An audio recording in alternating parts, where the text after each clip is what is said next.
Well, greetings from Chapel Hill, North Carolina. I'm delighted to participate in the Paris Hepatology Conference in 2021, and I want to thank Patrick and the organizing committee for this opportunity.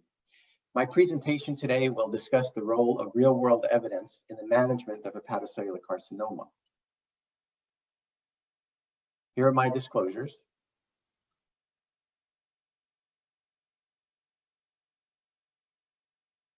It's no surprise to this audience that hepatocellular carcinoma is the 5th most common tumor worldwide and the 3rd leading cause of cancer-related deaths. In the US, the incidence of hepatocellular carcinoma has increased over the last 20 years. Furthermore, the mortality rate from HCC has also increased. This is in contrast to most other cancers that have shown a decrease in mortality over time. Fortunately, we're already seeing that successful hepatitis C therapy has had an impact on the incidence of HCC, although other chronic liver diseases continue to contribute to the poor outcomes associated with this cancer. The BCLC staging criteria, among others, has provided a roadmap for choosing therapy for a particular patient with HCC. Of course, regular screening for patients at highest risk for development of liver cancer, which allows for early detection, always provides the best chance for curative therapy. This will continue to be our best hope for improving outcomes, universal screening, and early detection. However, when this is not possible and patients present with later stages of tumor, there are some very encouraging new therapeutics that are providing additional benefits for patients with advanced stage HCC. Numerous presentations later at this meeting will deal with some of the specifics of these phase 2 and phase 3 studies, including detailing their efficacy and safety and applicability across different stages of HCC. I will focus on how real-world evidence can supplement these findings from traditional clinical trials and help optimize therapy for patients with liver cancer.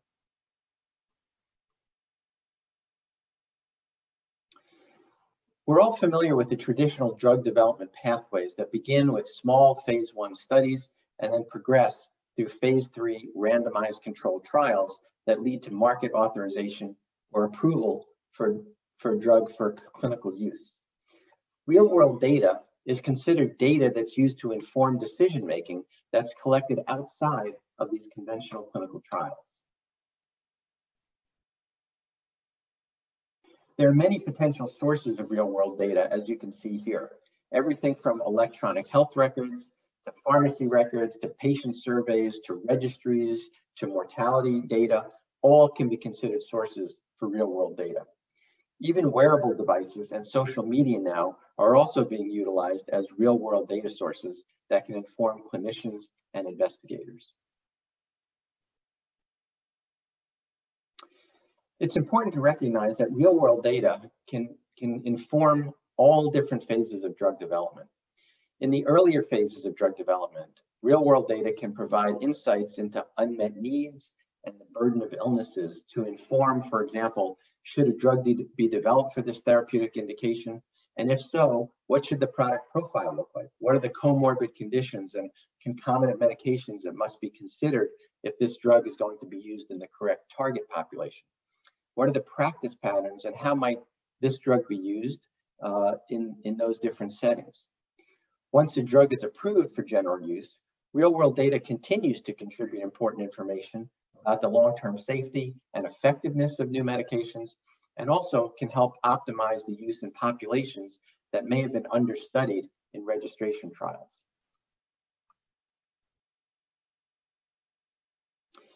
At the time of drug approval, there are gaps between the scientific evidence generated by phase 3 studies and how a drug is ultimately used in clinical practice. The phase 3 studies still have relatively narrow inclusion and exclusion criteria that often do not reflect completely the population that will ultimately be treated with this drug in the real world. Thus, patients at the extremes of age or with more severe disease, comorbid conditions, and certain concomitant medications, for example, will not have been well studied in these phase 3 trials. Real-world data can help fill these gaps.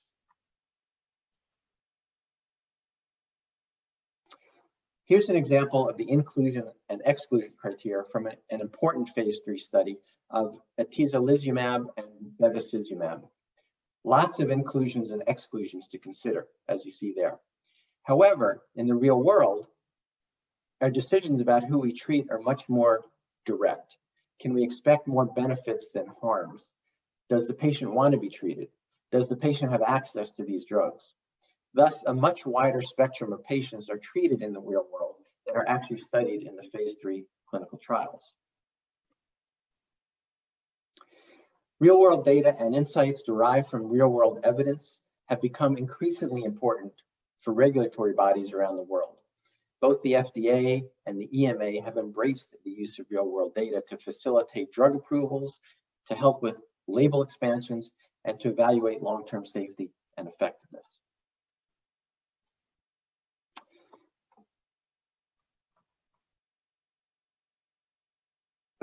So, in specific relation to HCC, real-world evidence has always played an important role in our understanding of the management of this disease. Several examples I'll talk about now. In this large multinational study that evaluated patients with a diagnosis of NAFLD or NASH, were followed longitudinally for the development of cirrhosis and hepatocellular carcinoma. Out of over 18 million patients that were evaluated, about 137,000 patients were identified who had been coded with NAFLD or NASH.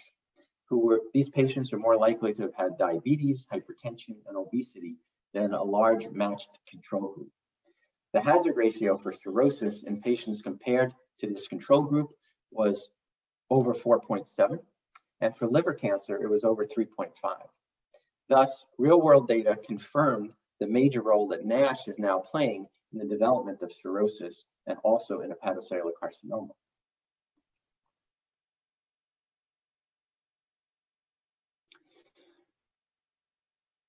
As you will hear from other speakers, HCC staging systems like the Barcelona Clinic Liver Cancer Staging System can help inform treatment pathways.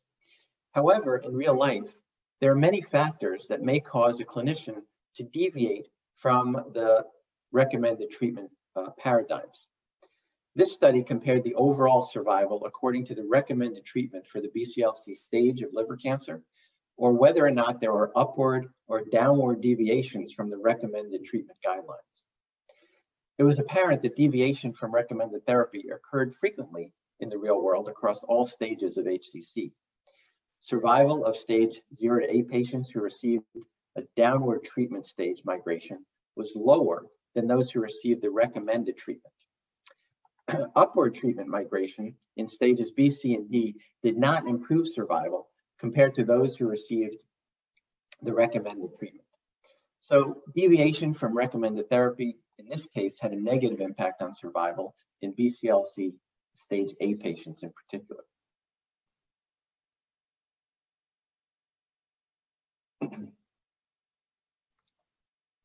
A similar real-world study compared outcomes in early stage BCLC stage 0 to A HCC.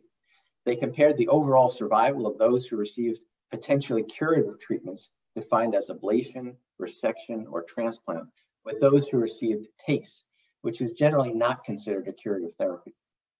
In this study, TACE had a lower median survival of 2.7 versus 6.7 years, had a lower transplant-free survival, as shown here, and also a lower recurrence-free survival.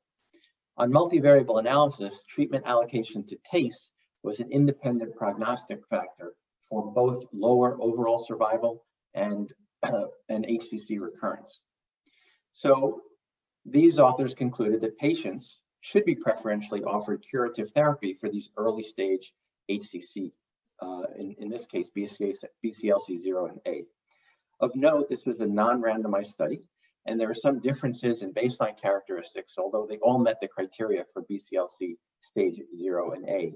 And as we'll talk about in the next few slides, there are also some other considerations that we have to think about when trying to understand and analyze real-world data that makes it a bit more complicated than data from randomized trials.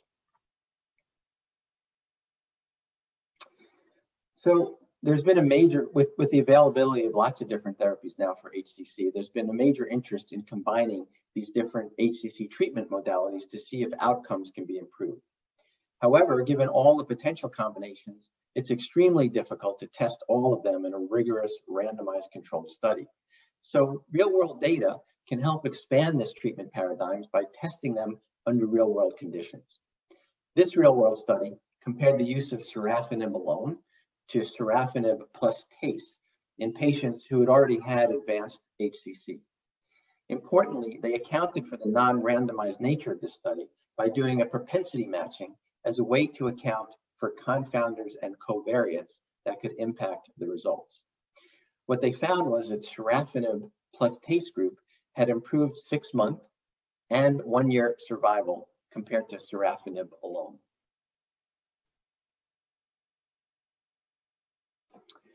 Well, the availability of immunotherapies for the treatment of HCC has really become a major inflection point in our ability to achieve better outcomes for this disease. Phase 2 and Phase 3 studies that will be discussed in detail later at this meeting have demonstrated major improvements in recurrence-free and overall survival for patients with liver cancer. Combining classes of drugs, as seen with the recent data from atezolizumab and bevacizumab, a PD-L1 inhibitor and a VEGF inhibitor, has demonstrated further remarkable results that will have a major impact on long-term outcomes for patients with advanced HCC. With many of these agents now approved for routine use in patients with advanced cancer, we are starting to see the first real-world studies of these drugs in the post-marketing environment. Here's an example of a post-registration experience of nivolumab. It was a multi-center retrospective study of 233 patients from the EU, North America, and Asia, all of whom received nivolumab. About 2/3 of the patients were Child-Pugh A, and most patients were BCLC-C stage at the time of the study. 2/3 of the patients had received sorafenib previously. In this study, Nivo in the real world was generally well tolerated, with only about 3.5% discontinuing treatment due to adverse events, although 13% of patients required steroid therapy to treat an adverse event associated with this immunotreatment. The median overall survival was about 12.2 months, and the 6-month and 1-year overall survival was 57.5% and 32.6% respectively. So this real-world study confirmed the safety and effectiveness of nivolumab in advanced HCC across various lines of therapy and different degrees of liver dysfunction. Real-world data from Spain and several other groups demonstrated that DAAs appeared to actually increase the risk of recurrence of liver cancer among those who had previously had their liver cancer treated and under control. This was a surprising and concerning finding, as you can imagine. In this retrospective study, patients treated with DAAs after their HCC had been controlled seemed to have a higher rate of HCC recurrence than might have been expected. With many of these agents now approved for routine use in patients with advanced liver cancer, we are starting to see the first real-world studies of these drugs in the post-marketing environment.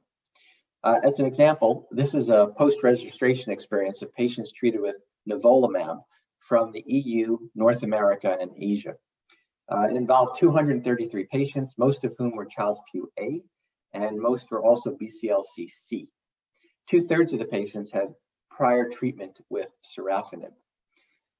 Nivo in the real world was generally well tolerated, with only 3.4% discontinuing treatment due to adverse events, although 13% of patients required steroid therapy to treat adverse events associated with this immunotherapeutic.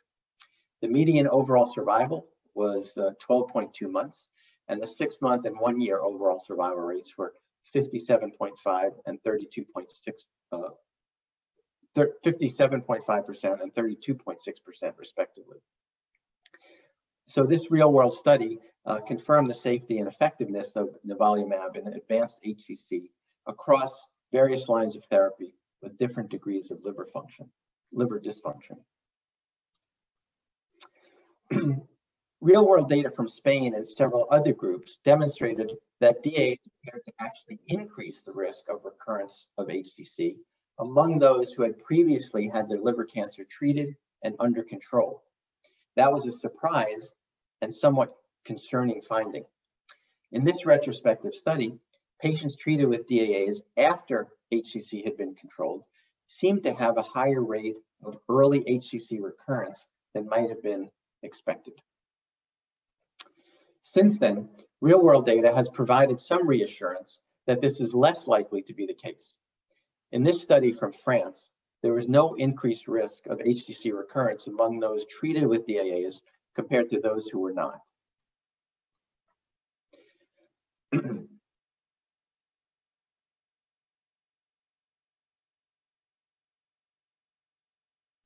Similarly, another real-world retrospective multi-center study from North America evaluated the impact of DAAs also after control of early-stage HCC. In a study of nearly 800 patients, DAA therapy also did not increase the rate of HCC recurrence. Indeed, DAA therapy in these patients with HCC was associated with a lower mortality after adjustments for liver disease severity, tumor burden, and treatment modality.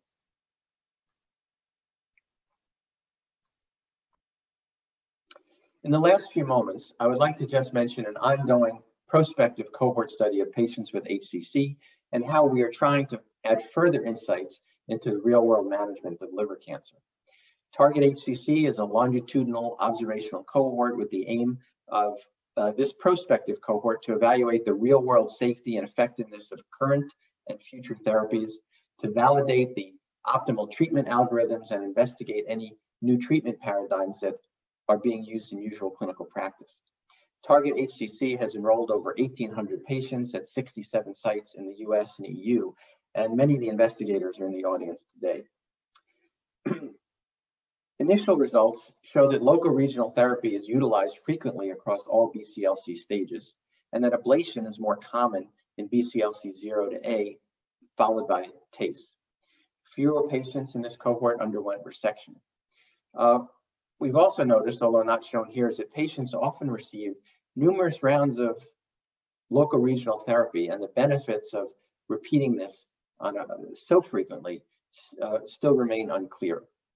The Target HCC platform is also being used to prospectively evaluate the impact of DAAs on HCC recurrence, and we look forward to many additional insights being generated by this prospective longitudinal cohort.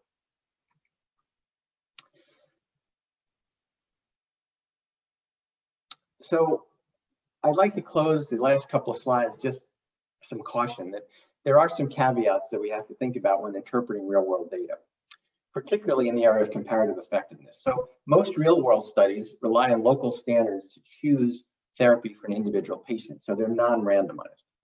Bias can be introduced in many different ways by physician choice, patient choice, the payer choice, the disease severity, cirrhosis versus decompensation status, and even other intangibles that can impact outcomes. So any analyses that are being done in the real world really must try to correct for these, for these types of co-founders, utilizing some of the techniques that are shown here.